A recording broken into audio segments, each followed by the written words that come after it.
Good afternoon, students. So now we are going to start the next part of our talk. This is about intracellular protein trafficking. In my previous video, you saw how a polypeptide, after being synthesized on ribosome, enters an endoplasmic reticulum. I also told you that when a polypeptide starts being synthesized on a ribosome, it has two fates. Either it enters into endoplasmic reticulum or it is synthesized on free ribosome itself. Means in the second case, the ribosome will not get attached with ER. It will remain free in cytosol. And many proteins are synthesized on free ribosomes. I also told you that how it is decided that which protein is going to enter into ER and which protein is not. I told you that this we shall see in our second lecture. So, a protein is being synthesized on ribosome. Now, it has to be distributed to various places, or in other words, you can say that it has to go to its destination point. You know, a eukaryotic cell has many compartments. It is a compartmentalized structure. You see here, a eukaryotic cell is a compartmentalized structure. It is compartmentalized into various cellular organelles like nucleus, mitochondria, ER, Golgi, lysosomes. These are all its compartments, and these are all the organelles made up of membranes. These are membranous organelles. Okay, and each membranous organelle means each of these organelles has its own set of enzymes. Nucleus has its own sets of enzymes. Mitochondria has its own sets of enzymes. ER has its own. Golgi has its own. Lysosome has its own. Actually, that is what this compartmentalization was done after a prokaryotic cell evolved into a eukaryotic cell.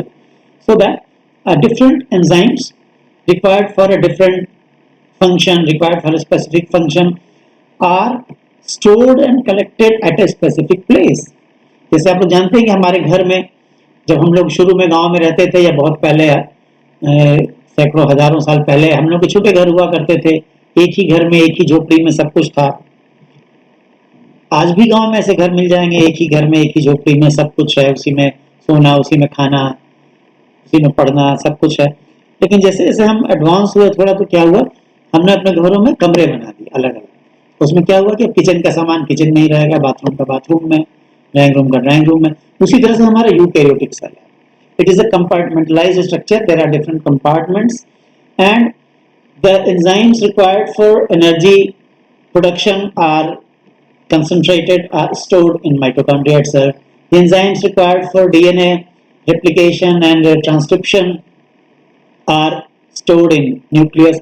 So this compartmentalization has been done in a eukaryotic cell to collect different enzymes, to store different enzymes for one function together in a particular room. तो ये nucleus, mitochondria, ER इसीलिए ये अलग अलग कमरे हैं हमारे cell के जिसमें अलग अलग काम होता है और उनसे संबंधित एंजाइम उसी कमरे में है, दूसरे कमरे में नहीं है. ठीक है. तो अब इसके बाद हमने ये देखा था कि राइबोसोम पर जब प्रोटीन बनता है तो बनने के बाद उसको उसकी जहां जरूरत है वहां भेजना है. वो जहां के लिए बना है, जहां जरूरत ही नहीं, अलग अलग जगह के लिए अलग अलग प्रोटीन है. हर एंजाइम अलग है, उसका स्ट्रक्चर अलग है, पेप्टाइड हार्मोन अलग है. तो जब कोई प्रोटीन बन रहा है तो वो कहाँ के लिए बन रहा है. सपोज वो एक डीएनए पॉलीमरेज है तो वो कहाँ जाएगा, वो न्यूक्लियस में जाएगा. सपोज वो एक लाइसोसोमल हाइड्रोलेज है जो प्रोटीन राइबोसोम पर बन रहा है, वो कहाँ जाएगा, वो लाइसोसोम में जाएगा. सपोज वो कोई पेप्टाइड हार्मोन है, वो कहाँ जाएगा, वो सेल के बाहर उसको जाना है, उसका सेक्रेशन होगा. सो The protein being synthesized on a ribosome has a particular destination. How it is decided that what is its destination? So when the protein is synthesized, when its synthesis starts itself, then itself there is a small patch of address. There is a small patch of address written on that polypeptide. What is this address? This address is nothing else but simply a sequence of amino acids. The cell recognizes on the basis of that sequence of amino acids, that signal, that is a signal, that what is the destination of this polypeptide. So I also told you that these polypeptides may have two fates. Some will go inside ER and some will not. So here we shall see the entire mechanism, that which protein has to go inside ER and which protein not. There is a complex mechanism to decide. Protein sorting signal. Sorting क्या होता है? Sorting कहते हैं छांटने को. जैसे post office में हम चिट्ठियां डालाते हैं ना, पहले डालाते थे तो पोस्ट ऑफिस में क्या किया जाता था, उसको छांटा जाता. जो चिट्ठी कहाँ के लिए है, वो बनारस कौन जाना है, कौन इलाहाबाद, कौन दिल्ली, कौन मुंबई, उसको हम कहते हैं सॉर्टिंग. और जो वो करते हैं उनको हम सॉर्टर कहते हैं. तो यहाँ भी जब प्रोटीन बन रहा है राइबोसोम पर, तो उसको छांटा जाता है कि ये कहाँ के लिए है. न्यूक्लियस के लिए, माइटोकॉन्ड्रिया के लिए, गोल्जी के लिए, लाइसोसोम के लिए, या सेल के बाहर के लिए. उसको छांटा जाएगा. इस प्रक्रिया को हम सॉर्टिंग कहते हैं. और कैसे छांटा जाएगा? चिट्ठी कैसे छटती थी, उस पर लिखे हुए एड्रेस के अनुसार, उसी तरह से प्रोटीन को छांटा जाता है. इसकी सॉर्टिंग होती है. प्रोटीन में बने हुए एक विशेष सॉर्टिंग सिग्नल, एक छोटा सा सॉर्टिंग सिग्नल होता है, जो कि सिग्नल प्रोटीन में क्या होगा? It's just a sequence of amino acid. It's a particular sequence of amino acid that shows that where this protein has to go, what is the destination of this protein. ये जो तो दो चीजें आपको समझ में आई यहाँ पर, कि एक तो जब राइबोसोम पर पॉलीपेप्टाइड बनेगा तो उसकी सॉर्टिंग होगी. कैसे होगी? With the help of this sorting signal. उसके बाद उसको, उस प्रोटीन को जहां जहां जाना है वहां भेज दिया जाएगा. ये सिग्नल दो तरह के होते हैं, एक सिग्नल पेप्टाइड है और एक सिग्नल पैच. ये दो तरह के सिग्नल क्या होते हैं हम लोग इस चित्र से देखेंगे.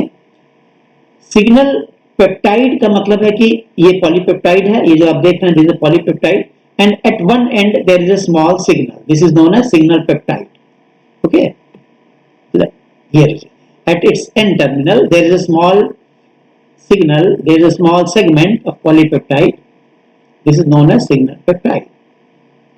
But in some cases there may be more than one stretches of amino acids, more than one stretches of signals.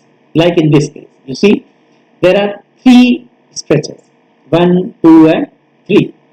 These three stretches or these three segments together will form a signal. यानी इसका जो पता है, इसका तो पता देखिए एक ही जगह लिखा हुआ है ऊपर वाले का, लेकिन नीचे वाले में जो पता है वो तीन जगह है, यहाँ यहाँ यहाँ. अब ये तीनों मिल के ये डिसाइड करते हैं कि ये कहाँ जाना है प्रोटीन को. कैसे करेंगे? अब देखिए, ये पॉलीपेप्टाइड इस तरह से फोल्ड हो गया, इस तरह से फोल्ड हो गया, ठीक है. और ये जो तीनों सेगमेंट्स थे, they have come together like this, okay. Here they are distributed distantly, but here they have aggregated together, and these three segments together form a patch like structure, and this forms the signal. So this patch will decide that where this protein has to go. So you learned that there are two types of sorting signals. One is signal peptide and the second is signal patch. I'm sorry the picture quality is not very good, because I couldn't prepare fresh pictures. So now let's come to the mechanism. किस चीज का mechanism? Protein के distribution. यानी अब ribosome पर बनने के बाद वो प्रोटीन कैसे कैसे कहां कहां जाएगा. इसको पहले पूरी तरह से अच्छी तरह से आप ये समझ लीजिए एक एनालॉजी मैं आपको देता हूं, पिछले वीडियो में भी दिया था कि जैसे फैक्ट्री में सामान बनता है तो वो सामान फैक्ट्री अपने पास नहीं रखती, वहां उसकी जरूरत नहीं है। वो सामान कहां जाता है? जहां उसके कंज्यूमर्स, वहां जाए। वो दूर दूर हो सकते हैं, पास पास हो सकते हैं। अब वहां पर सामान भेजा कैसे जाता है? जैसा वो डेस्टिनेशन हो। कुछ जगहों पर सामान ट्रक से जाता है, अगर बाय रोड वहां का रास्ता है तो फैक्ट्री का मैन्युफैक्चरर सामान कैसे भेजेगा? बाय रोड ही भेजेगा, ट्रक से भेजेगा। अगर वो ज्यादा दूर है, वहां पर रेलवे से ही जाना संभव है, तब कैसे भेजेगा? वो मालगाड़ी से भेजेगा। अगर वो और दूर है, दूसरे देश में उसका डेस्टिनेशन है, या उस प्रोडक्ट के कंज्यूमर दूसरे देश में, तब कैसे भेजेगा? तब वो उसको बाय शिप भेज सकता है या बाय एयरप्लेन भेज सकता है। So depending upon the distance of destination and depending upon the way to that destination, the manufacturer decides how to send its product to its destination. तो जैसे फैक्ट्री के केस में, प्रोडक्ट के case में आपने देखा ना कि अलग अलग रास्ते हो सकते हैं। कौन कौन से रास्ते देखा आपने? सड़क, रेलवे लाइन, समुद्र। उसी तरह से जब राइबोसोम पर प्रोटीन की सिंथेसिस होती है तो इसके भी डेस्टिनेशन अलग अलग है। किसी को न्यूक्लियस में जाना, किसी को माइटोकॉन्ड्रिया में जाना, किसी को ईआर में जाना, किसी को सेल से बाहर जाना। डेस्टिनेशन अलग अलग है। तो जैसे डेस्टिनेशन है वैसे उसके रास्ते हैं। यहां भी 3 रास्ते हैं, 3 मैकेनिज्म है प्रोटीन को अपने डेस्टिनेशन पर भेजने के। कौन कौन से मैकेनिज्म है? पहला है द गेटेड ट्रांसपोर्ट, दूसरा ट्रांसमेम्ब्रेन ट्रांसपोर्ट और तीसरा वेसिकुलर ट्रांसपोर्ट। पहला गेटेड ट्रांसपोर्ट, ये सिर्फ एक डेस्टिनेशन है इस रास्ते से जाने के लिए, और वो है cytosol to nucleus through ports. Cytosol क्यों कहा जा रहा है यहाँ पर? क्योंकि एक्चुअली प्रोटीन बन कहाँ रहा है? साइटोसॉल में। राइबोसोम कहाँ है? साइटोसॉल। ठीक है, तो साइटोसॉल से न्यूक्लियस में अगर प्रोटीन जा रहा है तो वो गेटेड ट्रांसपोर्ट के द्वारा जाएगा। गेटेड का मतलब है कि वहां कुछ पोर्स है, छिद्र है। दूसरा तरीका है ट्रांसमेम्ब्रेन ट्रांसपोर्ट। ये साइटोसॉल से ईआर में जाने के लिए, माइटोकॉन्ड्रिया में जाने के लिए, प्लास्टिड में जाने के लिए, ये ट्रांसमेम्ब्रेन ट्रांसपोर्ट है। आगे हम लोग इसको सबको डिटेल में देखेंगे। और तीसरा तरीका है वेसिकुलर ट्रांसपोर्ट। इसमें ट्रांसपोर्ट वेसिकल्स, छोटे छोटे पैकेट्स के द्वारा प्रोटीन भेजे जाते हैं।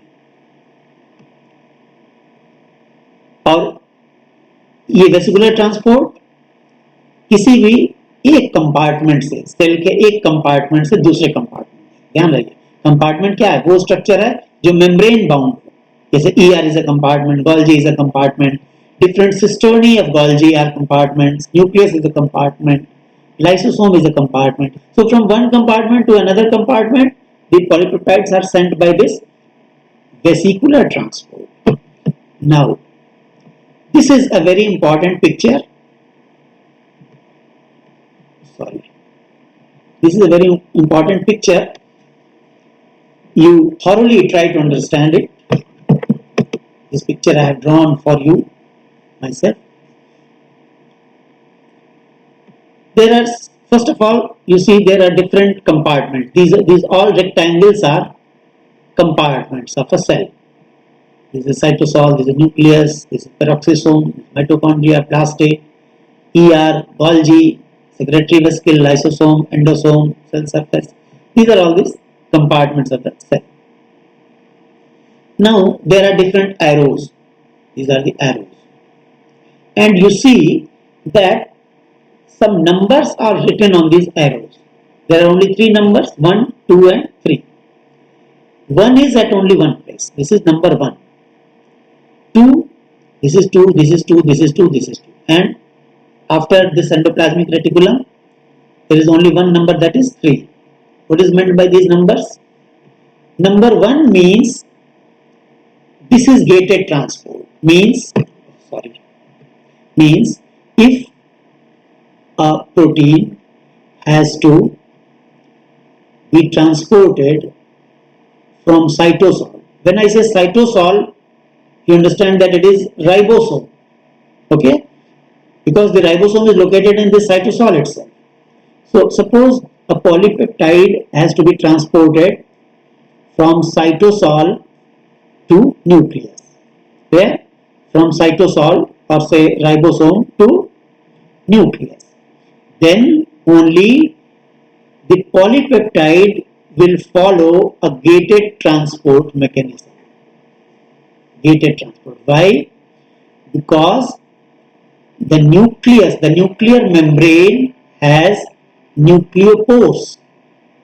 There are pores, nucleopores located on nuclear membrane. So if a protein has to enter into nucleus, it will enter through that pore, through that gate, and that pore is not always open. There is a gate in that pore. You remember, you have studied it in your graduation classes. Remember the structure of nucleus. The nucleopores have got gates, okay, that may be opened or closed as per the necessity. So the first mechanism, gated transport, operates only at one place if the protein is to be transported from cytosol to nucleus. Now come to the number 2. The number 2 is transmembrane transport. See, if the protein has to be transported from cytosol to mitochondria, it will go by transmembrane transport. If it has to go from cytosol to endoplasmic reticulum, it will go through transmembrane transport. If it has to go from cytosol to peroxisome, transmembrane transport. From cytosol to plastid, transmembrane transport. यानी ये दो चीजें clear हो गई. Cytosol में ribosome है, ribosome पर protein बना, पॉलीपेप्टाइड बना. इस पॉलीपेप्टाइड को अपने डेस्टिनेशन में भेजना है. तो हम लोगों ने अभी तक 1, 2, 3, 4, 5 डेस्टिनेशन में देखा कि इन 5 डेस्टिनेशन में अगर पॉलीपेप्टाइड को जाना है तो कैसे जाए. पहला डेस्टिनेशन था न्यूक्लियस, कैसे जाएगा इसमें? गेटेड ट्रांसपोर्ट के द्वारा. दूसरा डेस्टिनेशन है माइटोकॉन्ड्रिया, कैसे जाएगा? ट्रांसमेम्ब्रेन ट्रांसपोर्ट के द्वारा. पेरोक्सिसोम में कैसे जाएगा? ट्रांसमेम्ब्रेन ट्रांसपोर्ट के द्वारा. प्लास्टिड में भी ट्रांसमेम्ब्रेन ट्रांसपोर्ट, एंडोप्लाज्मिक रेटिकुलम में भी ट्रांसमेम्ब्रेन ट्रांसपोर्ट. ठीक. अब ये गेटेड ट्रांसपोर्ट और ट्रांसमेम्ब्रेन ट्रांसपोर्ट में फर्क क्या? फर्क ये है कि न्यूक्लियस के मेम्ब्रेन में तो न्यूक्लियोपोर होता है, छोटे छोटे पोर हैं, उसमें दरवाजे लगे हैं, गेट्स हैं. लेकिन माइटोकॉन्ड्रिया में कोई ऐसा पोर नहीं, ईआर में कोई ऐसा पोर नहीं, प्लास्टिड में कोई ऐसा पोर नहीं, पेरोक्सिसोम में कोई ऐसा पोर नहीं. तो फिर एक हम आपको उदाहरण देते हैं. कपड़ों में, शर्ट में बटन वगैरह लगे होते हैं. कभी आप लोगों ने उसको बटन को टाँपने की कोशिश की है? बटन में क्या बना होता है?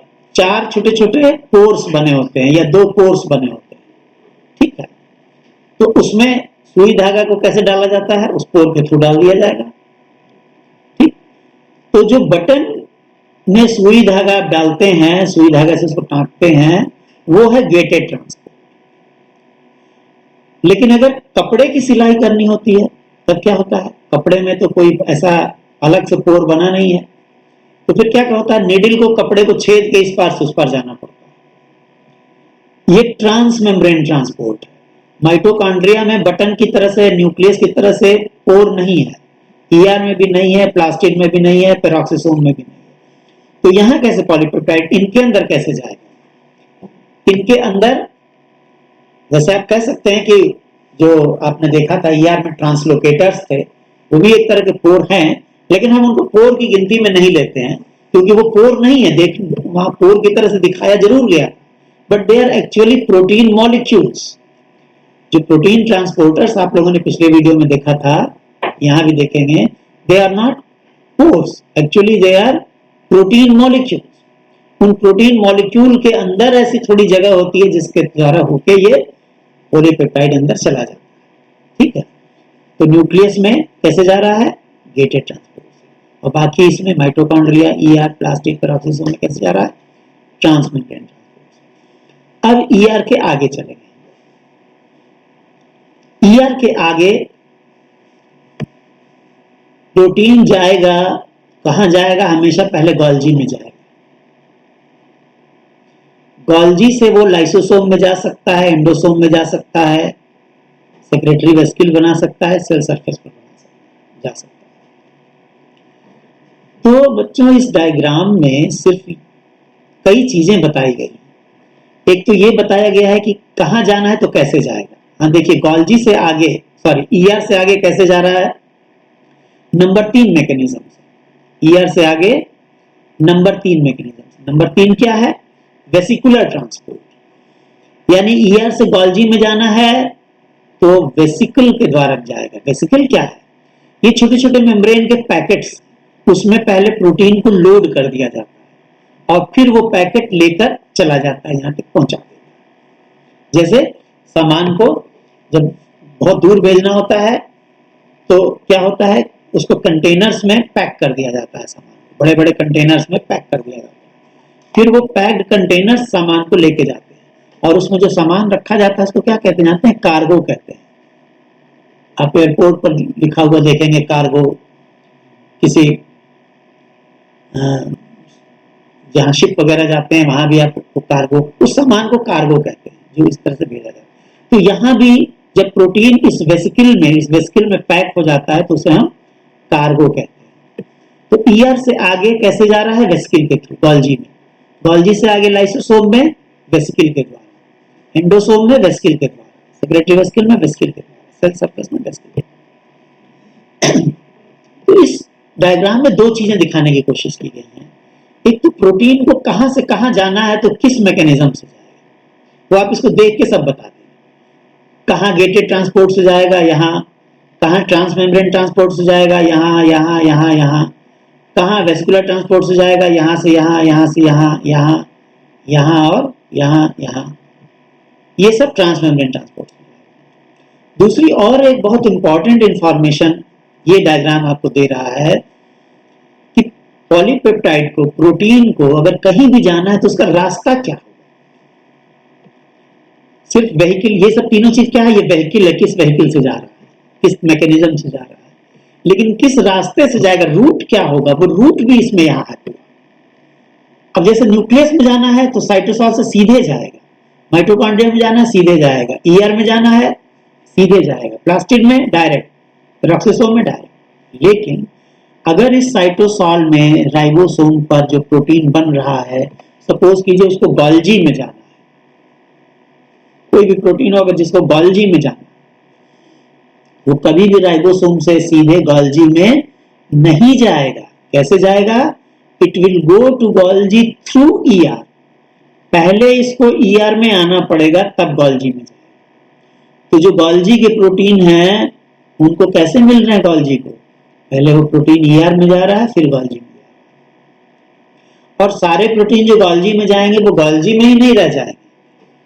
जो गोल्जी के लिए बने हैं वो तो गोल्जी में रहेंगे, लेकिन जो लाइसोसोम के लिए बने हैं वो लाइसोसोम में जाएंगे। तो लाइसोसोमल प्रोटीन लाइसोसोम में कैसे पहुंच रहा है? साइटोसोल में बना, राइबोसोम पर बना, वहां से आया ट्रांसमेम्ब्रेन ट्रांसपोर्ट से ईआर में, फिर वेसिकुलर ट्रांसपोर्ट से गोल्जी में, फिर वेसिकुलर ट्रांसपोर्ट से लाइसोसोम में जाएगा। यानी उसको इतने रास्ते तय करने पड़ेंगे और दो तरह के उसको वेहिकल पर चढ़ना पड़ेगा, जाना पड़ेगा। जैसे सामान बहुत दूर जाना है तो हो सकता है कि कुछ दूर ट्रक से जाए, उसके बाद फिर वो पानी के जहाज से जाए, ऐसा हो सकता है ना। कुछ दूर ट्रक से जाए फिर मालगाड़ी से जाए, ऐसा हो सकता है।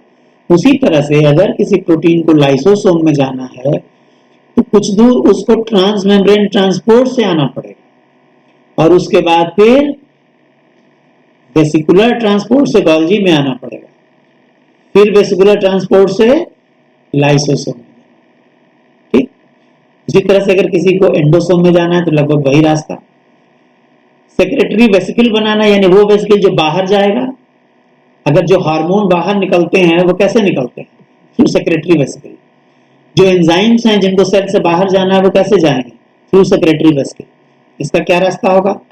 प्रोटीन साइटोसॉल में सिंथेसाइज हुआ, राइबोसोम पर 2 नंबर यानी ट्रांस मेम्ब्रेन ट्रांसपोर्ट से ईआर में आया, फिर 3 नंबर यानी वेस्कुलर ट्रांसपोर्ट से गोल्जी में आया, फिर 3 नंबर वेस्कुलर ट्रांसपोर्ट से सेक्रेटरी वेस्किल में जाएगा, फिर 3 नंबर सेक्रेटरी वेस्किल से अब वो सेल सरफेस पर पहुंचेगा, यहां से वो बाहर जाएगा। यानी प्रोटीन को बाहर जाना है, सेल के बाहर सेक्रेट, यहां से बाहर निकलने की प्रक्रिया को हम कहते हैं सेक्रेशन, सेल सेक्रेशन या प्रोटीन सेक्रेशन। यहाँ जो राइबोसोम पर हो रहा है वो प्रोटीन सिंथेसिस है, और जब सेल सरफेस से बाहर निकलेगा तो उसे कहेंगे सेल सेक्रेशन। तो जो सेक्रेशन होना है सेल से बाहर, उसको देखिए प्रोटीन को इतने रास्तों से होके आना है। पहले साइटोसॉल से ईआर में 2 नंबर तरीके से, फिर गोल्जी में 3 नंबर से, सेक्रेटरी वेस्किल में 3 नंबर से, फिर सेल सरफेस पर 3 नंबर से, उसके बाद यहाँ से बाहर निकल जाएगा। तो आप समझ रहे हैं हम कि इस डायग्राम के बारे में आप सारी बातें समझ गए, कितना इंपॉर्टेंट ये डायग्राम। सारी सेल सिग्नलिंग, सारी ट्रैफिकिंग, जो पूरी ट्रैफिकिंग आपका चैप्टर है उसका ये इसेंस है, यही जिस्ट है। ये आप एक डायग्राम समझ लेंगे तो फिर सब समझ लेंगे। अब हम लोग थोड़ा इसको और डिटेल में देखें। तो जो पहला मैकेनिज्म था नंबर 1 गेटेड ट्रांसपोर्ट, जो हमने आपको बताया जैसे बटन में सुई धागा डालने वाला जो तरीका है, न्यूक्लियस में इस तरह से जाता है। यहाँ पर ट्रांसपोर्ट प्रोटीन का कैसे हो रहा है, पोर्स के द्वारा। कहाँ से कहाँ, बिटवीन साइटोसॉल एंड न्यूक्लियस। कौन कौन से प्रोटीन इस तरीके से ट्रांसपोर्ट हो रहे हैं, histones, DNA polymerases, RNA polymerases, ribosomal proteins, ये सब प्रोटीन्स ये सब न्यूक्लियस में पाए जाते हैं, सिंथेसाइज बाहर होंगे राइबोसोम पर, इन तरीकों से वो जाएंगे। तो अब सवाल है ये है कि ये प्रोटीन जो न्यूक्लियस में जा रहे हैं, कैसे पता चलेगा कि इनको न्यूक्लियस में भेजना है भाई, कैसे पता चलेगा? कभी कुछ एड्रेस होना चाहिए इनके ऊपर लिखा हुआ, तो इनके ऊपर भी एड्रेस है इन प्रोटीन्स का। ये जो आप देख रहे हैं histone, DNA polymerase, RNA polymerase, इनके ऊपर जो सिग्नल है उसे हम कहते हैं न्यूक्लियर लोकलाइजेशन सिग्नल, क्योंकि इनको न्यूक्लियस में जाना है इसलिए इसका नाम है न्यूक्लियर लोकलाइजेशन सिग्नल। ये बहुत छोटे छोटे सिग्नल होते हैं, सिर्फ 4 से 8 अमीनो एसिड लंबे रेजिड्यूज हैं ये। एक बात आप इस तरह के ट्रांसपोर्ट के बारे में कह सकते हैं कि चूंकि न्यूक्लियस में पोर पाया जाता है, इसलिए न्यूक्लियस के भीतर का और न्यूक्लियस के बाहर का जो एटमॉस्फेयर है वो बहुत अलग नहीं होता है, लगभग समान है, पूरी तरह से नहीं लगभग। तो इसे हम कह सकते हैं these are topologically identical places. Topology मतलब स्थान को कहते हैं, तो ये दोनों स्थान लगभग समान है। अब हम लोग नंबर 2 मैकेनिज्म पर आ जाएंगे, ट्रांस मेम्ब्रेन ट्रांसपोर्ट। कहां कहां ये हो रहा था, ये 2 नंबर था, साइटोसॉल से माइटोकॉन्ड्रिया, क्लोरोप्लास्ट, पेरोक्सिसोम, इन सब जगहों पर ये ट्रांस मेम्ब्रेन ट्रांसपोर्ट से जा रहा है। तो ट्रांस मेम्ब्रेन ट्रांसपोर्ट में जब प्रोटीन जाता है तो उसके जाने का तरीका क्या है, ये प्रोटीन ट्रांसलोकेटर्स के द्वारा जाता है। क्या है ये, इसके पिछले वीडियो में सिग्नल हाइपोथेसिस में आपने देखा था कि ईआर में प्रोटीन कैसे जा रहा है, ईआर में पॉलीपेप्टाइड कैसे जा रहा है, प्रोटीन ट्रांसलोकेटर के द्वारा जा रहा था। तो प्रोटीन वही ट्रांसलोकेटर और भी जगहों पर है, माइटोकॉन्ड्रिया में है,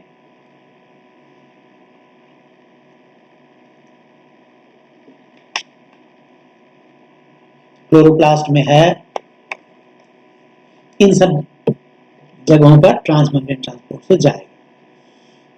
अच्छा, अब आप ये जानते हैं कि प्रोटीन जब राइबोसोम पर सिंथेसिस हो रही है उसकी, तो वो प्रोटीन नहीं है, वो पॉलीपेप्टाइड है, वो एक लंबी सी चेन है। उसको फंक्शनल होने के लिए क्या होता है कि उसको उसकी फोल्डिंग होनी पड़ती है। जब फोल्डिंग होती है तभी तो उसमें पहले secondary architecture, secondary structure develop होता है, फिर टर्सरी स्ट्रक्चर डेवलप होता है। सब कैसे होता है, ड्यू टू इट्स फोल्डिंग। लेकिन अगर प्रोटीन फोल्ड हो जाएगा तो फिर वो ट्रांस मेम्ब्रेन ट्रांसपोर्ट उसका नहीं हो पाएगा। फोल्डेड धागे को आप फोल्ड कर दें काफी, फिर सोचे कि हम कपड़े में इस पार से उस पार ले जाएं तो जाएगा नहीं जाएगा। तो ट्रांसमेम्ब्रेन ट्रांसपोर्ट के लिए प्रोटीन को फोल्ड नहीं। अब जब एक बार प्रोटीन चला गया राइबोसोम से ईआर में, पॉलीपेप्टाइड चला गया, तो उसकी तो टेंडेंसी है फोल्ड होने की। वो तो सोचेगा कि वो सब फोल्ड होके उसमें सेकेंडरी स्ट्रक्चर भी डेवलप हो जाए, टर्सरी भी डेवलप हो जाए, लेकिन उसको फोल्ड नहीं होने देना है, सीधा रहेगा तभी इन ऑर्गेनेल्स में जाएगा। सीधा रखने के लिए क्या है, कुछ पर्टिकुलर मॉलिक्यूल्स होते हैं जिनको हम चैपरॉन्स कहते हैं, और ये चैपरॉन्स क्या करते हैं कि उस प्रोटीन के उस पॉलीपेप्टाइड को पकड़ लेते हैं और पकड़ के उसको सीधा रखते हैं, उसको फोल्ड नहीं होने देते, है ना। तो इस तरह से वो पॉलीपेप्टाइड सीधा रहता है और फिर उसका आसानी से ट्रांसमेम्ब्रेन ट्रांसपोर्ट हो जाता है। और ये जो ट्रांसपोर्ट हो रहा है जैसे साइटोसॉल माइटोकॉन्ड्रिया के बीच, साइटोसॉल क्लोरोप्लास्ट के बीच, तो साइटोसॉल और माइटोकॉन्ड्रिया इन दोनों के भीतर का जो इन्वायरमेंट है वो अलग अलग है, काफी अंतर है।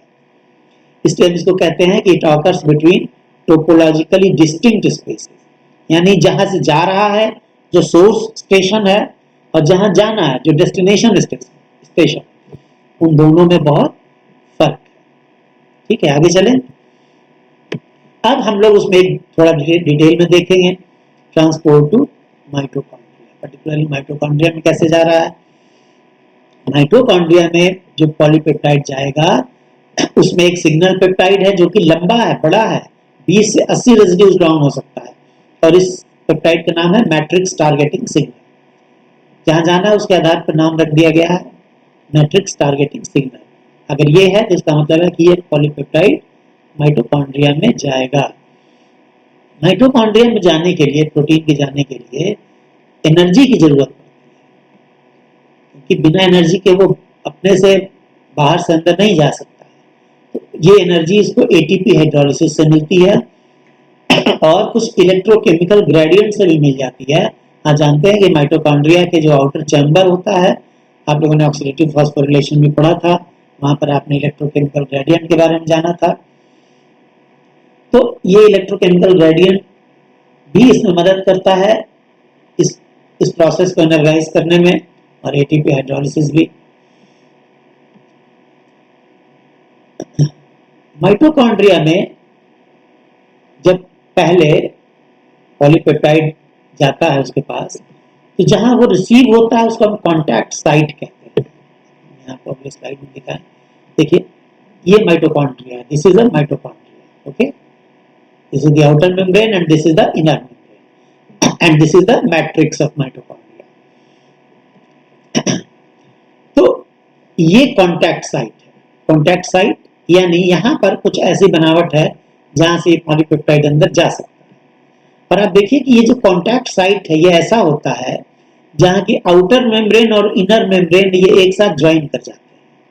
आउटर मेम्ब्रेन और इनर मेम्ब्रेन एक दूसरे में मिले हुए, ठीक है।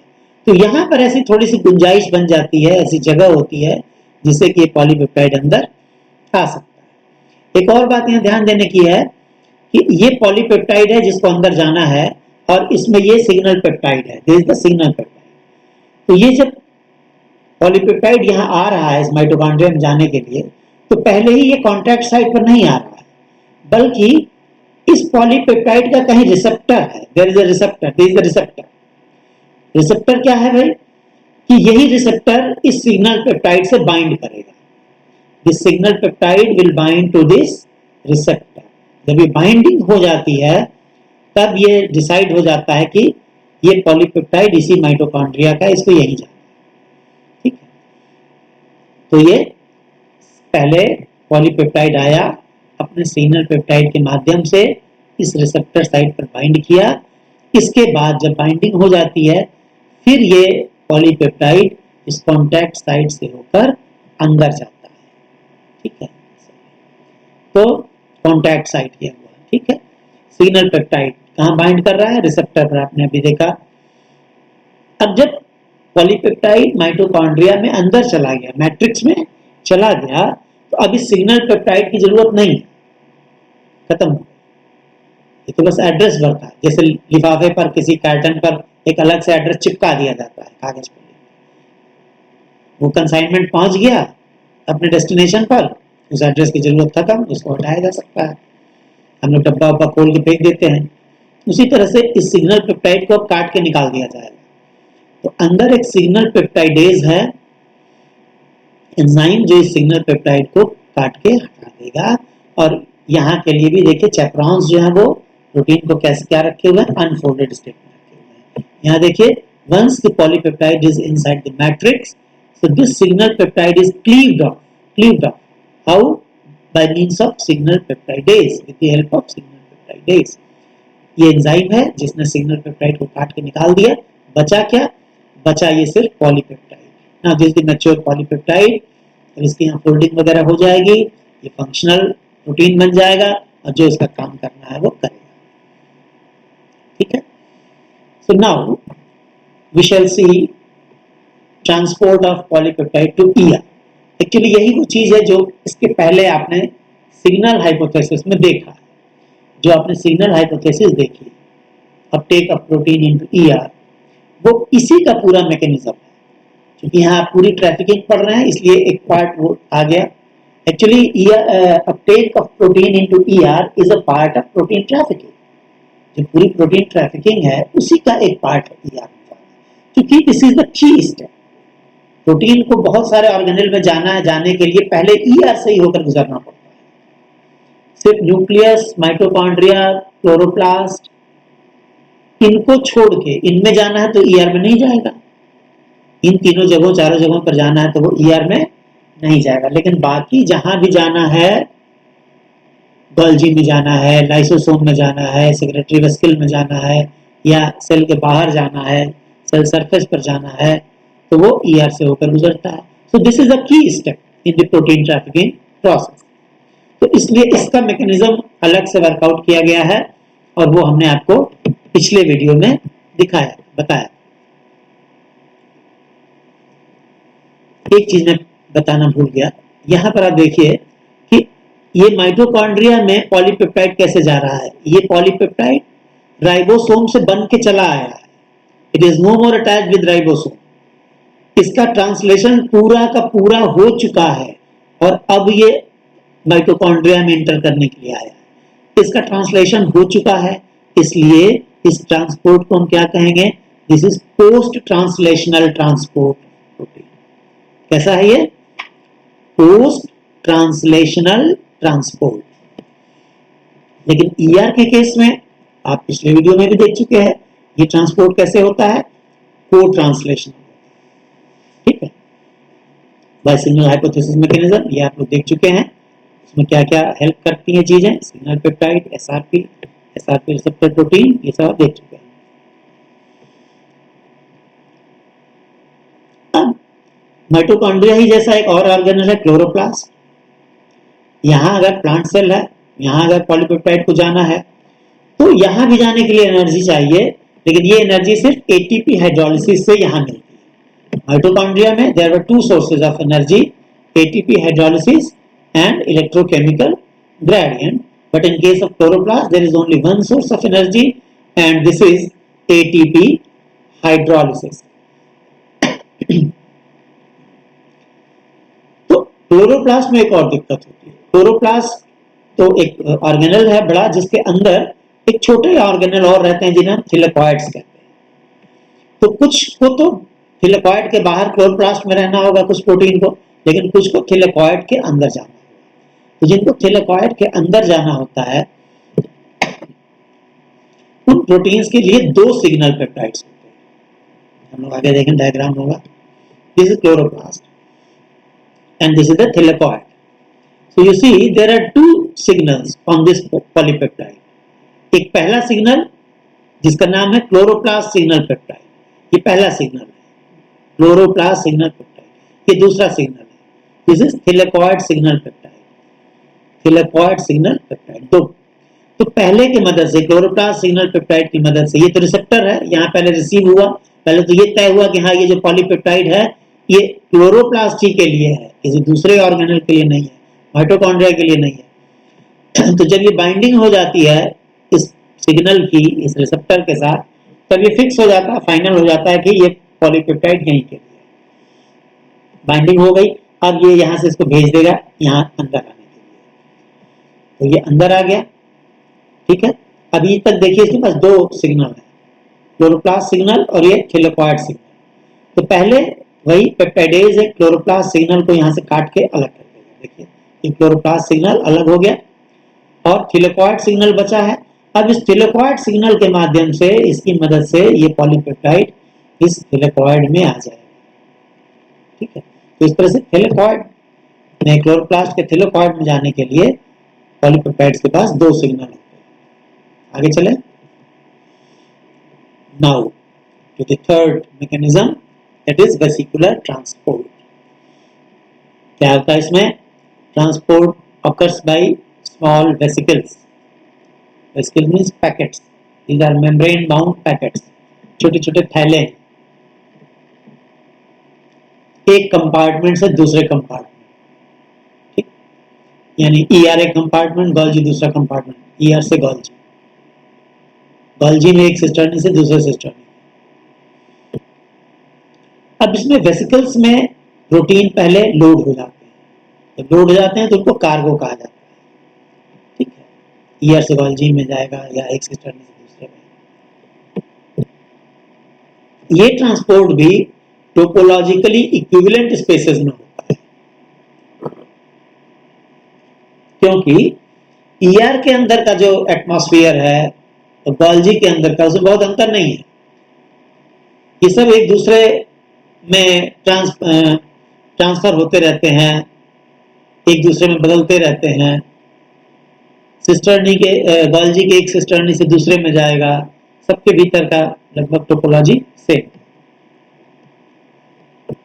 एक और डायग्राम से सिर्फ वेस्कुलर ट्रांसपोर्ट दिखाने की कोशिश किया गया है, उसी डायग्राम का हिस्सा है।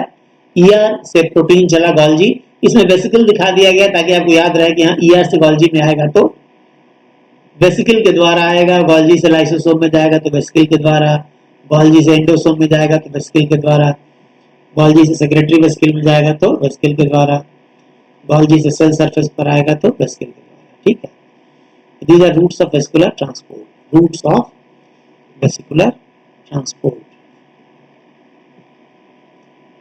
Transport from ER to Golgi. अब हम लोग देखेंगे ER से गोल्जी में कैसे प्रोटीन्स जा रहे हैं। भाई वेस्कुलर ट्रैफिक है, यहाँ पर वेसिकल्स के द्वारा जाएगा, वेसिकल्स के द्वारा जाएगा। ठीक है, ER से गोल्जी में जाने के लिए ध्यान दीजिए, माइटोकॉन्ड्रिया में जाने के लिए स्पेशल सिग्नल था, क्लोरोप्लास्ट में जाने के लिए स्पेशल सिग्नल था, ER में आने के लिए स्पेशल सिग्नल है हर प्रोटीन के पास। राइबोसोम से जब वो ER में जा रहा है तो सिग्नल पेप्टाइड है ना, सिग्नल पेप्टाइड के द्वारा वो जा रहा है, लेकिन ER से गोल्जी में जाने के लिए कोई स्पेसिफिक सिग्नल नहीं है, यानी ER में जो आ गया है वो गोल्जी में चला ही जाता है। हाँ, लेकिन एक समस्या है, कुछ प्रोटीन ऐसे हैं जिनको ER में ही रहना है। ER के अपने भी तो प्रोटीन्स होंगे, उसकी अपनी भी जरूरतें हैं प्रोटीन्स की। तो ER के लिए जो प्रोटीन है वो ER में ही रहता है। तो ये कैसे पता चलेगा कि इसको ER में ही रहना है या गोल्जी में जाना है? कोई सिग्नल नहीं है, तब तो गोल्जी में चला जाएगा।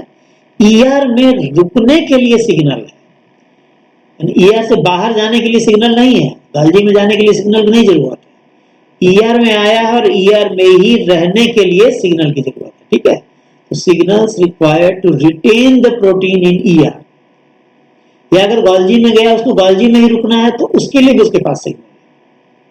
ठीक, गोल्जी बहुत इंपॉर्टेंट ऑर्गेनल है, इसमें और भी काम होते हैं, इसमें कार्बोहाइड्रेट की सिंथेसिस भी होती है गोल्जी में। तो अधिकतर बहुत सारे ऐसे प्रोटीन्स हैं जो गोल्जी में जाते हैं, उनमें एक ओलिगोसैकेराइड का टैग लगा रहता है, यानी एक छोटा सा पार्ट ओलिगोसैकेराइड का भी उसके साथ अटैच्ड रहता है जब प्रोटीन गोल्जी में आते हैं, क्योंकि इसकी मदद से वो हेल्प करता है कार्बोहाइड्रेट सिंथेसिस में। गोल्जी के दो फेज होते हैं, जो न्यूक्लियस की तरफ है उसे हम सिस फेज कहते हैं, जो सेल मेम्ब्रेन की तरफ बाहरी हिस्सा है उसे हम ट्रांसफेज कहते हैं। तो प्रोटीन्स गोल्जी में इंटर कैसे करते हैं? सिस फेज के द्वारा बाहर निकलेंगे ट्रांस फेज के द्वारा।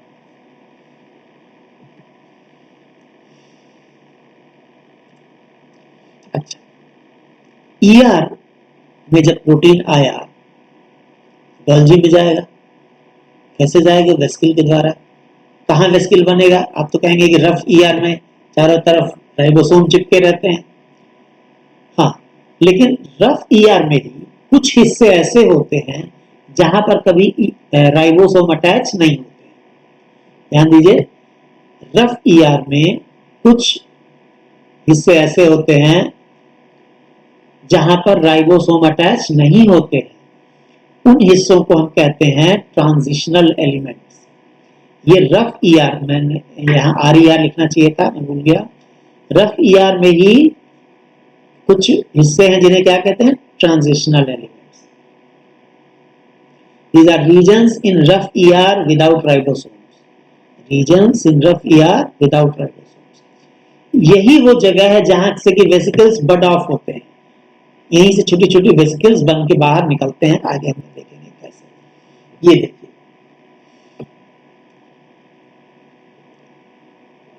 ये सेल के अंदर ये जो आप सबसे पहली लाइन यहाँ देख रहे हैं, ये न्यूक्लियर एनवेलप है। क्या है? Nuclear envelope. इसके बाद ये है ईआर। ये जो दो लाइन देख रहे हैं ये ईआर है। और उसके बाद ये जो आप देख रहे हैं यहाँ पर, ये पूरा क्या है? गोल्जी है। ठीक, इसमें कई तरह का ट्रांसपोर्ट दिखाया गया है। 3 तरह के पाथवेज दिखाए गए हैं। पहले जो नोटेशंस हैं वो आप समझ लीजिए, साइंस हैं। इस तरह के जो एरो हैं ये दिखा रहे हैं सेक्रेटरी पाथवे। सेक्रेटरी पाथवे क्या है? जब सेल से कोई प्रोटीन सिंथेसाइज होकर सेल के बाहर निकलता है उसे हम सेक्रेशन कहते हैं और उस पाथवे को सेक्रेटरी पाथवे कहते हैं। जब सेल के अंदर बाहर से कोई प्रोटीन आ रहा है, बाहर से कोई प्रोटीन सेल के अंदर आ रहा है, इसे हम एंडोसाइटिक पाथवे कहते हैं। और ये इस तरह के सिंगल लाइन एरो से दिखाया गया है। डबल लाइन एरो से सेक्रेटरी पाथवे, जो अंदर से बाहर प्रोटीन जाएगा। सिंगल लाइन एरो क्या दिखा रहा है? एंडोसाइटिक पाथवे, जो बाहर से अंदर आएगा। और एक और एरो है ब्रोकन एरो। तो जब वहां पर यहां ब्रोकन एरो दिखाया गया है, ये रिट्रीवल पाथवे। रिट्रीवल मतलब हमने भेजा और फिर वापस ले लिया, है ना? जैसे रामचंद्र जी का तीर जाता था उनके फिर तरकश में वापस आ जाता। उसी तरह से यहाँ भी कुछ रिट्रीवल पाथवे, गए फिर वापस आ गए, काम हो गया वापस आ गया, रिट्रीवल पाथवे। तो ये ब्रोकन एरो से दिखाया गया। अब देखिए क्या क्या हो रहा है। पहले इधर से इधर जो जा रहा है ये सेक्रेटरी पाथवे। ईआर में यहां पर रेड कलर के कुछ स्पॉट्स है, ये कार्गो है, प्रोटीन है। ये वेसिकल बने। देखिए जहां वेसिकल बन रहे हैं ये कौन से रीजन है? ये ट्रांजिशनल एलिमेंट्स, जो आपने पिछले स्लाइड में देखा, ट्रांजिशनल एलिमेंट्स। यही वो जगह है जहां से कि बड बनेंगे। तो ये बड बने, यही बड है। ये बड अलग हो जाएगा तो वेसिकल बन जाएगा। बड मतलब शुरुआती वेसिकल, वेसिकल का भी छोटा रूप। तो इसमें प्रोटीन पैक हो जाता है। पैक होने के बाद ये यहां से पिंच ऑफ हो जाएगा, कट के बाहर निकल जाएगा। पिंच ऑफ होकर कहां जाता है? गोल्जी, ये गोल्जी है, गोल्जी के इधर वाले फेस को, यानी जो न्यूक्लियस की तरफ है, इसे हम सिस फेस कहते हैं। ये सिस फेस। और जो गोल्जी का बाहरी फेस है प्लाज्मा मेम्ब्रेन की तरफ, ये ट्रांस फेस कहलाता है। तो प्रोटीन राइबोसोम से आया ईआर में, ईआर से वेस्किल में पैक हुआ, वेस्किल से पैक होकर गोल्जी के सिस फेस में गया। देखिए ये वेस्किल्स आकर यहाँ फ्यूज हो गए। ये जो आप दिख रहा है ये सब क्या है? ये वही ईआर से आए हुए वेस्किल फ्यूज हो गए। दरअसल गोल्जी का ये जो सबसे पहला आप देख रहे हैं सिस्टर्नी, ये और कुछ नहीं है, ये इन्हीं वेसिकल्स से फ्यूज हो के बन गया। इसीलिए हम इसको फॉर्मिंग फेज भी कहते हैं। एक नाम तो सिस फेज है, दूसरा नाम है फॉर्मिंग फेज। ये फॉर्मिंग फेज क्या है? It is all formed by fusion of these vesicles. अब एक ये सिस्टर्नी बन गई, इसमें ER में जो प्रोटीन था वेसिकल के द्वारा यहाँ आ गया। अब इस सिस्टर्नी से फिर देखिए क्या हो रहा है, फिर यहाँ किनारे से वेसिकल पिंच ऑफ हो रहा है दूसरे में चला गया, फिर यहाँ से वेसिकल निकला तीसरे में चला गया, फिर यहाँ से वेसिकल निकलेगा चौथे में चला जाएगा। तो इस तरह से प्रोटीन्स पॉलीपेप्टाइड्स ER से निकलने के बाद गोल्जी के एक सिस्टर्नी से होते हुए दूसरे सिस्टर्नी में, तीसरे सिस्टर्नी में, चौथे सिस्टर्नी में, पांचवें सिस्टर्नी में ये चले जाते हैं। ये ट्रांसपोर्ट की प्रक्रिया चल रही है, ट्रैफिकिंग की प्रक्रिया चल रही है। अब आप पूछेंगे कि भाई इतनी लंबी ट्रांसपोर्ट की प्रक्रिया क्यों, कि पहले ER में आया, ER से निकला तो गोल्जी के एक सिस्टर्नी में, फिर दूसरे में, तीसरे में, चौथे में, ऐसा क्यों? एक ही सिस्टर्नी होती है, यहां से सीधे बाहर चला जाता है। इसके लिए आपको एक कंसेप्ट समझने की जरूरत है। सेल प्रकृति की बनाई हुई चीज है और प्रकृति बहुत ही होशियार मैन्युफैक्चरर है। कल्पना कीजिए कि एक कपड़े की फैक्ट्री है, ड्रेस की फैक्ट्री। वहां क्या हो रहा है, कपड़े काट के सिलाई करके ड्रेस बनाया जा रहा है। ड्रेस बनने के बाद क्या होगा, उसकी फिनिशिंग होगी, कॉलर वालर लगेगा, उसमें बटन लगेंगे, कहीं जिप लगेगा, उसको प्रेस किया जाएगा, फोल्ड किया जाएगा, पैक किया जाएगा, ठीक है। उसके बाद उसको ट्रक में रख के और डेस्टिनेशन पर भेजा जाएगा। उसमें 1 दिन 2 दिन 3 दिन जितने दिन लगेंगे ना। तो अब देखिए कि जो 3 दिन ट्रांसपोर्टेशन में लगा वो तो बेकार गया समय। सेल ऐसे काम नहीं करता। सेल क्या करता है कि उसकी फैक्ट्री में आधा सेमी फिनिश्ड माल बनता है। जो पॉलीपेप्टाइड बना वो अभी सेमी फिनिश्ड है, तैयार नहीं है। वो तैयार करने का इंतजार नहीं करता, वो अपना सेमी फिनिश्ड प्रोडक्ट ट्रांसपोर्ट में डाल देता है। उसका ट्रांसपोर्ट क्या है, ER है, गोल्जी का ये तमाम सिस्टर्नी है, ये उसका ट्रांसपोर्ट सिस्टम है, ये उसकी मालगाड़ियां हैं सेल की, ठीक। अब एक प्रोटीन पॉलीपेप्टाइड जो राइबोसोम पर बना ER में आ गया, वो बिल्कुल अभी सेमी फिनिश्ड है, नॉन फंक्शनल। अभी उसमें बहुत सारी तैयारियां होनी है, तब वो मैच्योर होगा। तो वो क्या करता है कि इस ट्रांसपोर्ट के दौरान ही उसको मैच्योर करता है।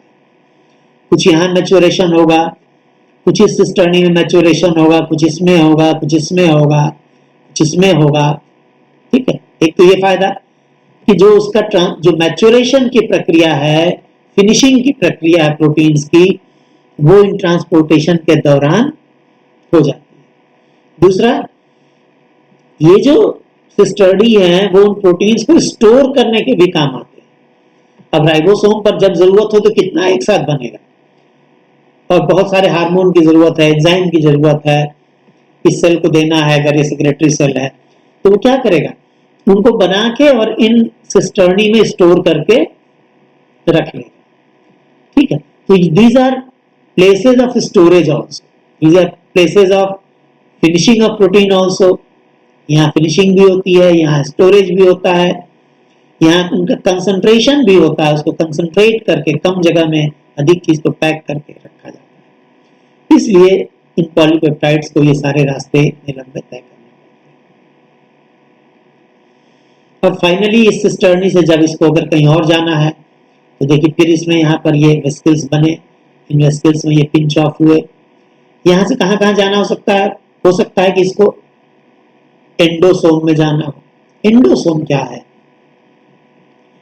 कुछ सेल्स जैसे फैगोसाइटिक सेल्स होते हैं, फैगोसाइट्स होते हैं, वो क्या करेंगे, हमारे शरीर की, हमारे सेल की जो टूटी फूटी चीजें हैं उनको खा जाते हैं। तो उसमें टूटी फूटी चीजों को बाहर से अंदर लाना पड़ता है। या किसी सेल में ऐसे ही एक्सीडेंटली कोई बाहरी चीज आ गई जो कि ठीक नहीं है, तो क्या होगा, ये अंदर आता है जब, तो वेसिकल के द्वारा आता है। देखिए यहां से कुछ बाहरी मॉलिक्यूल अंदर आ रहा है, ये मॉलिक्यूल अंदर आया तो आकर एक वेसिकल में फ्यूज किया, जिसको हम एंडोसोम कहते हैं। एंडोसोम में यही एंडोसोम बाद में चल के लाइसोसोम बन जाता है। अब इसी एंडोसोम में क्या हो रहा है कि यहाँ से जो वेसिकल्स आ रहे हैं, कुछ लाइसोसोमल वेसिकल्स जिनमें हाइड्रोलाइजिंग एंजाइम्स हैं, वो आए, ये एंडोसोम है, इसको अर्ली एंडोसोम कहेंगे, कुछ समय के बाद यही लेट एंडोसोम हो गया। इसमें ये एंजाइम भर गए, ये वेसिकल इसमें फ्यूज कर गया और अपने एंजाइम्स को इसमें इंजेक्ट कर दिया, अब ये लाइसोसोम बन गया।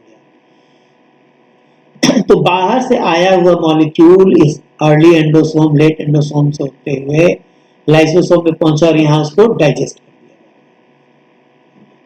दिया। ये मतलब पूरे कचरे का निस्तारण केंद्र है, ठीक है। उसको जो भी कूड़ा कचरा आया, टूटी फूटी चीजें आई, बाहर से आई या अंदर से आई, उनको यहाँ पर समाप्त किया गया लाइसोसोम। लेकिन कुछ चीजें आप देखेंगे, यहाँ आगे हम लोग देखेंगे कि इस एंडोसोम में आई तो कुछ ऐसी भी चीजें हैं जिनको नष्ट नहीं करना है। तो देखिए ये तो सेक्रेटरी पाथवे है ना, डबल एरो वाला, ये ब्रोकन एरो वाला है, उसको वापस रिट्रीव भी कर लिया जाएगा, रिट्रीवल पाथवे, उसको वापस गॉल्जी में भेज दिया जाएगा। देखिए यहाँ से ये तो बाहर जाने वाला पाथ हुआ सेक्रेटरी पाथवे, यहाँ से देखिए ये वेसिकल बाहर जा रहा है, सीधे प्लाज्मा मेम्ब्रेन में फ्यूज हुआ बाहर निकल जाएगा, ठीक है, सेक्रेटरी पाथवे। ये भी जो है वो सेक्रेटरी पाथवे। लेकिन कुछ चीजें बाहर से अंदर भी आ रही है, तो ये एंडोसाइटिक पाथवे। सिंगल एरो से ये क्या है, देखिए सिंगल एरो से दिखाया गया है, दिस इज एंडोसाइटिक पाथवे। और इसमें भी कुछ चीजों को वापस सेल मेम्ब्रेन पर पहुंचाना होता है। जैसे ये जो वेसिकल आया यहाँ से मेम्ब्रेन से, तो ये वेसिकल मेम्ब्रेन का ही हिस्सा है, इसमें मेम्ब्रेन के प्रोटीन, मेम्ब्रेन के लिपिड्स हैं, यहाँ आया अपना काम किया, लेकिन उन प्रोटीन और लिपिड्स को वापस मेम्ब्रेन में भेजना होगा, नहीं तो मेम्ब्रेन तो धीरे धीरे खत्म हो जाएगा, सारे इसके हिस्से अंदर जाने लगेंगे। तो उन प्रोटीन लिपिड को वापस मेम्ब्रेन में भेज दिया गया, दिस इज रिट्रीवल पाथवे, ठीक है। तो इसमें ये तीन चीजें दिखाई गई हैं, सेक्रेटरी पाथवे, एंडोसाइटिक पाथवे और रिट्रीवल पाथवे। ईआर से गॉल्जी में क्या क्या हो रहा है भाई जाने के लिए, vesicles bud off from ER to Golgi non selective, यानी कोई भी चला जाएगा गॉल्जी में, कोई उसका सिग्नल है नहीं अलग से, नॉन सेलेक्टिवली जा रहा है। ये नहीं छांट छांट के नहीं जा रहा है कि भैया ये गॉल्जी में जाना है या नहीं जाना है, नॉन सेलेक्टिवली सब चला गया। गॉल्जी में जाने के लिए प्रोटीन्स को प्रॉपरली फोल्डेड होना चाहिए। देखिए उल्टा, माइटोकॉन्ड्रिया में जाने के लिए अनफोल्डेड चाहिए था, फोल्डेड नहीं चाहिए था, लेकिन गॉल्जी में जाने के लिए प्रोटीन्स को प्रॉपरली फोल्डेड होना चाहिए। अब ऐसा प्रोटीन जिसको ईआर में ही रहना है, उसके लिए क्या करना होगा, ऐसा प्रोटीन जिसको ईआर में ही रहना है, उसके पास एक सिग्नल है, 4 अमीनो एसिड का बस है सिग्नल, सॉर्टिंग सिग्नल। ये सिग्नल जिसके पास है उसको गॉल्जी से वापस ईआर में भेज दिया जाएगा। थोड़ा सा टीडियस प्रोसेस है, पहले तो चला तो जा रहा है वो गॉल्जी में, जिसको ईआर में रहना है वो भी चला जा रहा है, लेकिन वो बाद में वापस आ जाएगा। देखिए retrieval of ER resident proteins from Golgi, यानी ये ईआर है, ईआर में ये जो गोल गोल है ये तो सेक्रेटरी प्रोटीन है, इनको बाहर जाना है, लेकिन ये जो प्लस से दिखाया गया है ये ईआर रेजिडेंट प्रोटीन, यानी ये वो प्रोटीन है जिनको ईआर में ही रहना है। अब ईआर में ही रहना है, अब ये देखिए ये भी चला गया है बाहर, प्लस वाले भी कहां चले जा रहे हैं, जो ईआर रेजिडेंट प्रोटीन है प्लस वाले, ये भी वेसिकल से में लद के और पैक होके चले गए गॉल्जी। लेकिन जब ये गॉल्जी में चले गए तो इन प्लस प्रोटीन्स के लिए यहाँ पर प्लस यानी ईआर रेजिडेंट प्रोटीन, इनके पास एक सिग्नल है, उस सिग्नल से ये जो वाई शेप का एक रिसेप्टर है, इस रिसेप्टर का नाम है ईआर रेजिडेंट प्रोटीन रिसेप्टर, यानी जो प्रोटीन ईआर में ही रहना चाहिए था उसको हम ईआर रेजिडेंट प्रोटीन कहेंगे, उसके लिए ये रिसेप्टर है, उसको ये पहचान के यहाँ पर उससे बाइंड करता है, और जब ये बाइंड कर जाता है तो ये फिर एक सिग्नल के द्वारा वापस ईआर में चला। अब ये थोड़ी देखिए इवोल्यूशनरी ड्रॉबैक है। इवोल्यूशन ऐसा नहीं इंतजाम कर पाया कि जो ईआर रेजिडेंट प्रोटीन है जो ये प्लस से दिखाए गए वो यहीं रहे, क्यों यहाँ जाए। लेकिन होती है हर जगह, हर चीज में चूक है, यहाँ भी कुछ रह गया। तो ये ईआर रेजिडेंट प्रोटीन पहले चले जा रहे हैं गोल्जी में, फिर वहां से उनके पास एक सिग्नल है जिसके द्वारा ईआर रेजिडेंट प्रोटीन रिसेप्टर से बाइंड कर रहे हैं, फिर वापस उनको ईआर में लाया जाए। अब यहाँ पे देखेंगे गोल्जी से लाइसोसोम में कैसे जा रहे हैं। लाइसोसोमल जो प्रोटीन होते हैं उनको लाइसोसोम में भेजने के पहले एक उसमें विशेष मॉलिक्यूल ऐड कर दिया जाता है जिन्हें हम कहते हैं mannose 6 phosphate, M6P। Mannose 6 phosphate एक तरह का कार्बोहाइड्रेट मॉइटी है। इसको लाइसोसोम में लाइसोसोमल हाइड्रोलेज प्रिकर्सर में ऐड कर दिया। ठीक है। अब ये सिस गोल्जी नेटवर्क में ही ये काम हो गया, यानी गोल्जी का वो हिस्सा जो न्यूक्लियस की तरफ है, ईआर की तरफ है। अब इन प्रोटीन्स को, इन हाइड्रोलेजेस को विशेष वेसिकल में पैक किया जाता है। विशेष वेसिकल क्या? जो क्लैथरीन कोटेड। क्लैथरीन कोटेड मतलब आगे हम लोग देखेंगे, ये क्लैथरीन एक विशेष तरह के मॉलिक्यूल्स हैं, प्रोटीन्स हैं जो कि वेसिकल के ऊपर आकर अटैच हो जाते हैं। ठीक, और इसमें ये मॉडिफाइड हाइड्रोलेजेस जिसमें M6P है वो लोड हुआ, और इन वेसिकल्स में M6P रिसेप्टर होते हैं। आगे डायग्राम में देखिए तो ठीक है समझ में आएगा। देखिए यहां पर ये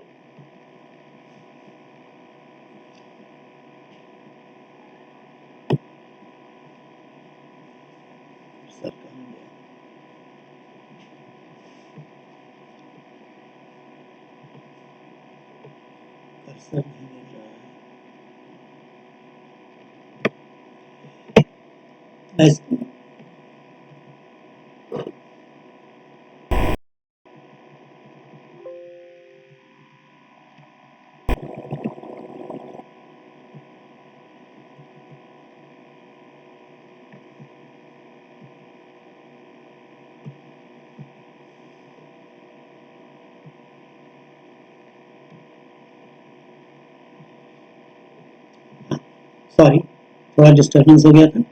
तो ये ईआर से आया गोल्जी में, गोल्जी के एक सिस्टर्नी में क्या आया देखिए, तीन चीजें इसमें दिखाई गई, यहां पर समझ लीजिए।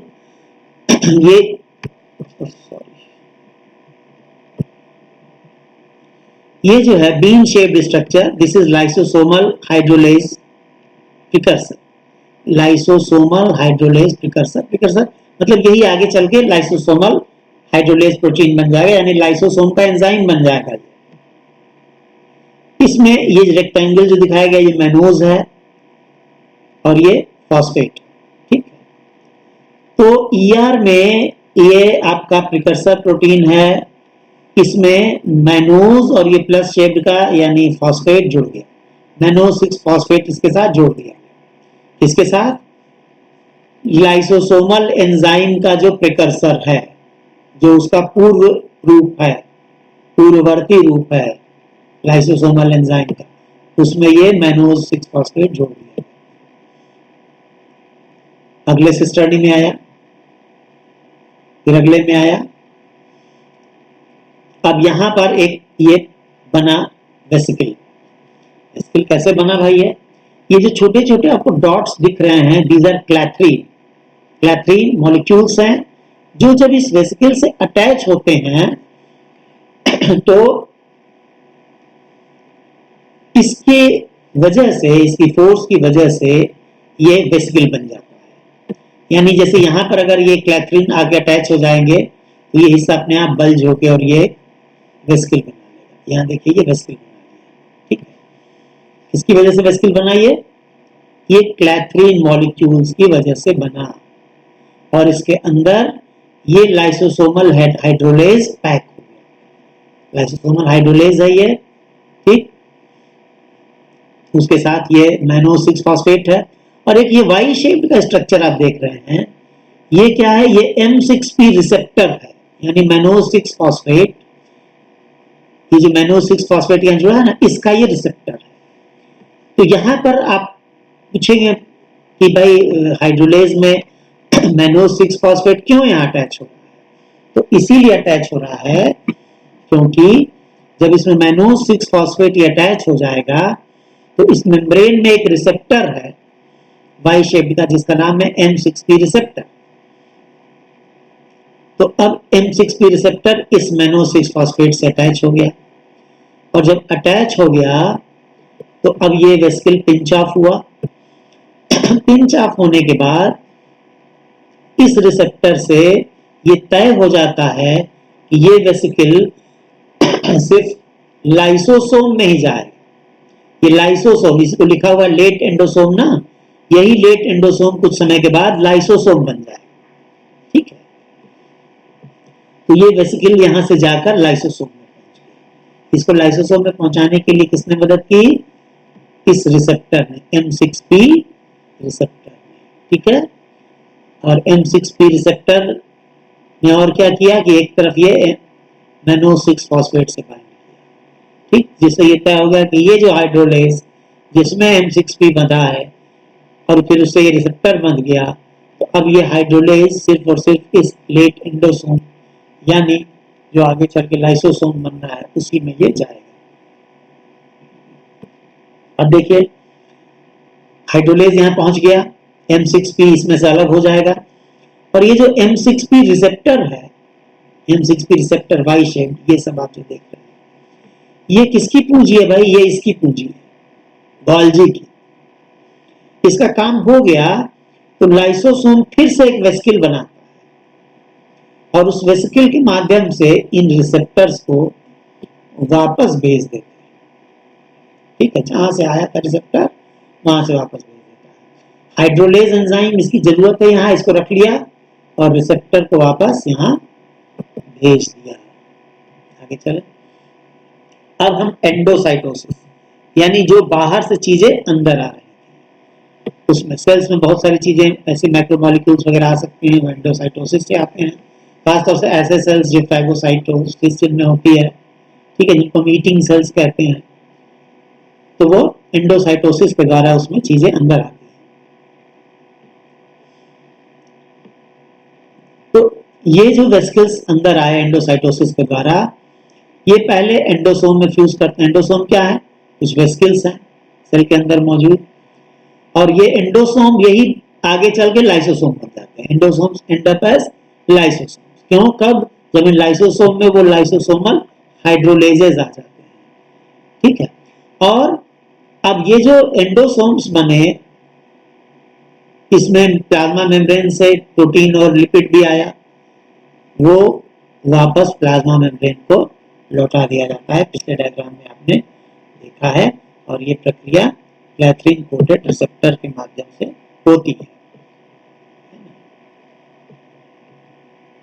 ये देखिए एंडोसाइटोसिस को फिर से देखिए, यहाँ सेल मेम्ब्रेन है, ये कार्गो बाहर से एक मॉलिक्यूल आया जिसको अंदर भेजना है।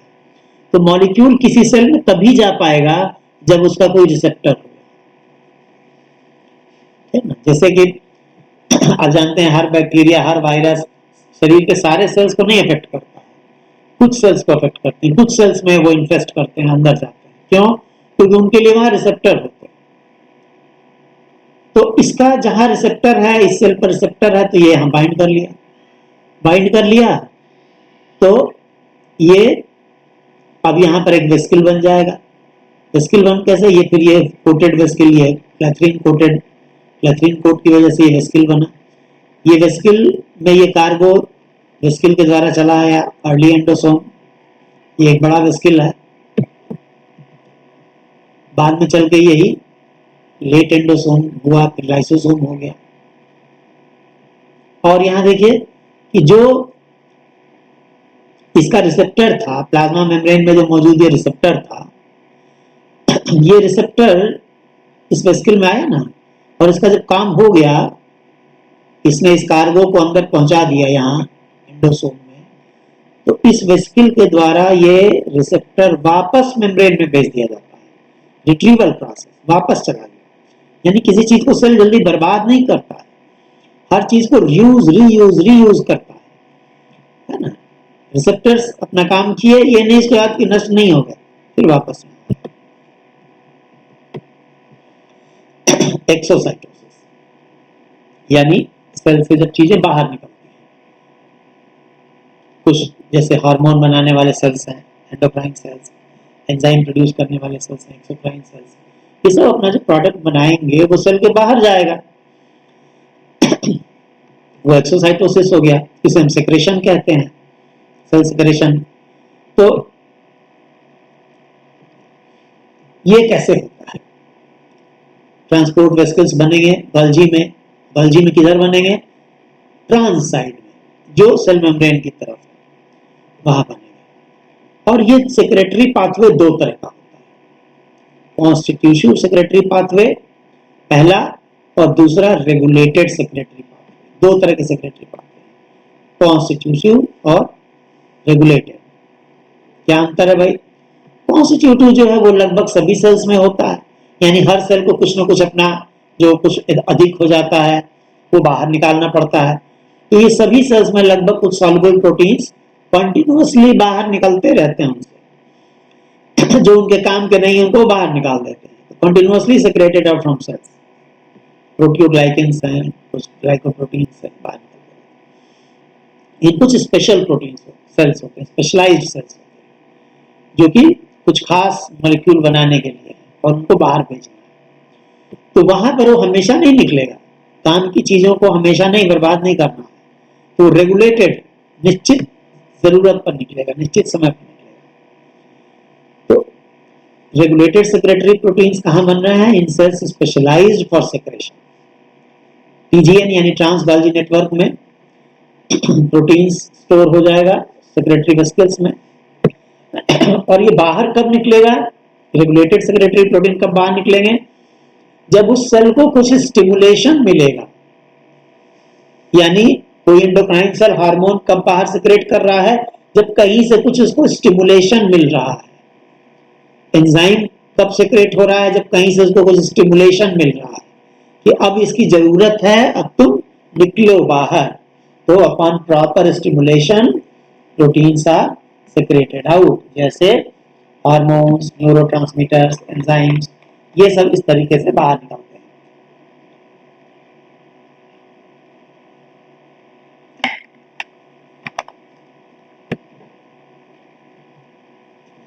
ये एक्सोसाइटोसिस का पाथवे दिखाया गया है, गोल्जी है, ट्रांस गोल्जी नेटवर्क, यहां से इसमें ये जो पॉलीपेप्टाइड बना है, ये इसमें दोनों पाथवे दिखाया गया है, ये कॉन्स्टिट्यूटिव सेक्रेशन है और ये रेगुलेटेड सेक्रेशन है। कॉन्स्टिट्यूटिव सेक्रेशन में देखिए ये पॉलीपेप्टाइड वेसिकल में आए और वेसिकल से बाहर निकल के चले गए, अपने आप निकल गए। लेकिन रेगुलेटेड में क्या होता है? एक तो क्लैथरीन कोट है और इसमें ये प्रोटीन पैक हुआ, बाहर आया। अब ये जो वेसिकल बना है जिसके अंदर ये एंजाइम, हार्मोन, कुछ इंपॉर्टेंट चीज, न्यूरोट्रांसमीटर पैक है, ये अपने से बाहर नहीं निकलेगा। ये जब कोई सिग्नल आएगा, ठीक है, कोई सिग्नल, ये सिग्नल है, सिग्नल के लिए भी यहाँ रिसेप्टर है, ठीक है, ये सब आप पढ़ेंगे सेल सिग्नलिंग में इसके बारे में।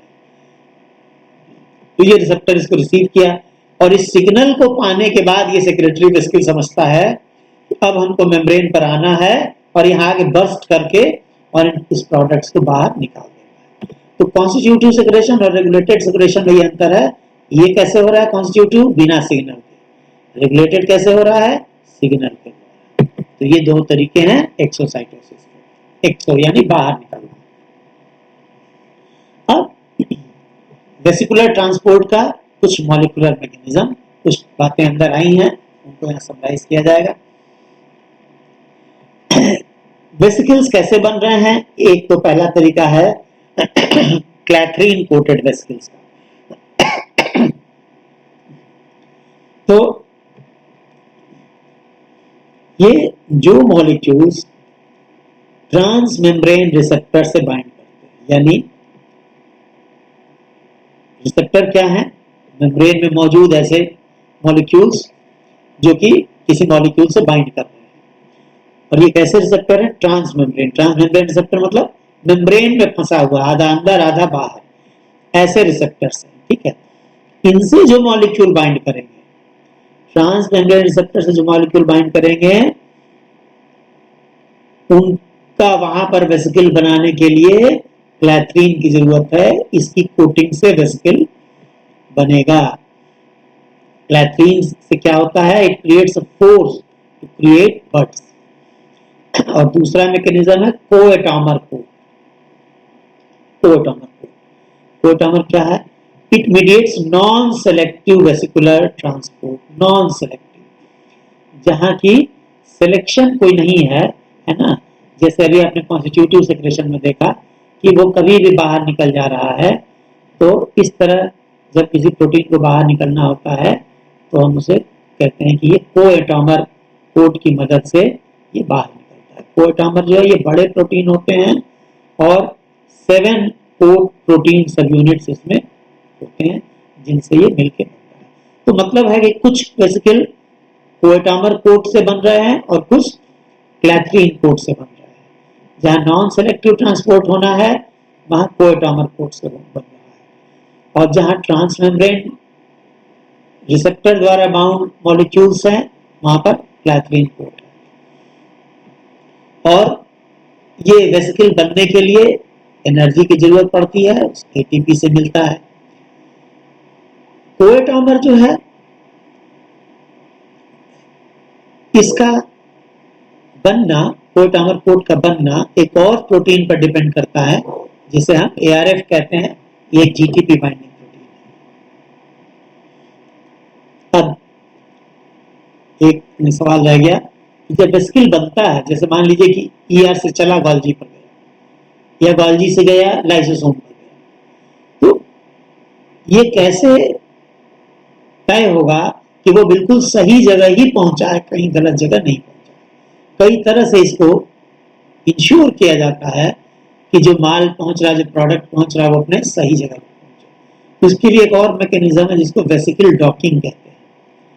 वेसिकल डॉकिंग में दो चीजें, एक वेसिकल स्नेयर है जिसको हम वी स्नेयर कहते हैं, और दूसरा है टारगेट मेम्ब्रेन स्नेयर जिसको हम टी स्नेयर कहते हैं। क्या है ये भाई? आगे देखिए इस फिगर में, ये जैसे गोल्जी का एक सिस्टर्नी है, ये वेसिकल्स हैं, ठीक। दो वेसिकल बने, अलग अलग इनमें प्रोटीन है, और इन वेसिकल के पास अलग अलग तरह के ये मॉलिक्यूल हैं जिनको स्नेयर कहा गया है। वी स्नेयर, वी स्नेयर मतलब वेसिकल स्नेयर। तो ये दो मॉलिक्यूल हैं। ये शेप दिखाने का सिर्फ मतलब ये है कि ये अलग तरह के हैं। ऐसा नहीं है कि कोई वी तरह वी जैसा है, कोई यू जैसा है, ऐसा नहीं है। बस दिखाया गया है कि इनकी स्पेसिफिसिटी दिखा। These are snares present on vesicles। और ये चले यहां से, ये कंपार्टमेंट ए है, यहां इसको जाना है। ये कंपार्टमेंट 2 है, इसको यहां। मान लीजिए किसी को जाना है लाइसोसोम में, किसी को जाना है गोल्जी के किसी दूसरे सिस्टर्नी में। तो जहां जाना है वहां पर एक और ऐसा मॉलिक्यूल मौजूद है। ये जो एरो है ये क्या है? ये टी स्नेयर है। और यहाँ ये जो क्लब शेप स्ट्रक्चर है ये भी टी स्नेयर है। तो देखिए दोनों कंपार्टमेंट का जो टी स्नेयर है ये अलग अलग तरह का, ठीक। अब ये जो वी स्नेयर है ये इसी के साथ जाके बाइंड होगा, ये इसके साथ बाइंड नहीं होगा, ठीक। तो इसका वी स्नेयर इसके साथ बाइंड होगा और इसका वी स्नेयर इस टी स्नेयर के साथ बाइंड होगा। तो ये वेसिकल डॉकिंग, यानी इस वेसिकल को कहां पर अपना माल उतारना है, कहां अपना कार्गो डिलीवर करना है, उसके लिए इन लोगों के पास एक पासवर्ड है ना। पासवर्ड कह सकते हैं, ये इसका OTP है, पासवर्ड है, कि जहां इसका ये टी स्नेयर इस शेप का रहेगा, ये वेसिकल वहीं जाके अपना प्रोडक्ट डिलीवर करेगा। ठीक है, ये यहाँ नहीं डिलीवर करेगा, ये यहाँ नहीं डिलीवर करेगा। क्यों? क्योंकि इन दोनों के पास जो 20 स्नेयर्स हैं वो अलग अलग कंपार्टमेंट के 30 स्नेयर से ही मैच कर रहे हैं। इसका इससे मैच कर रहा है और इसका इससे मैच कर रहा है। ठीक है, अब एक रैब प्रोटीन है जो क्या करता है कि जब ये बंध जाते हैं तो इसके बाद रैब प्रोटीन चेक करता है कि ये फिट बिल्कुल सही है या नहीं है। तो ये आपका प्रोटीन ट्रैफिकिंग मैकेनिज्म है। इसमें आपने जाना कि राइबोसोम पर प्रोटीन के सिंथेसिस के बाद उसको कहाँ कहाँ जाना है, तो वो कैसे कैसे जाएगा, क्या क्या पाथवे अपनाएगा। ठीक है, 3 मेन पाथवे आपने देखा, गेटेड ट्रांसपोर्ट, ट्रांसमेम्ब्रेन ट्रांसपोर्ट और वेसिकुलर ट्रांसपोर्ट। Thank you.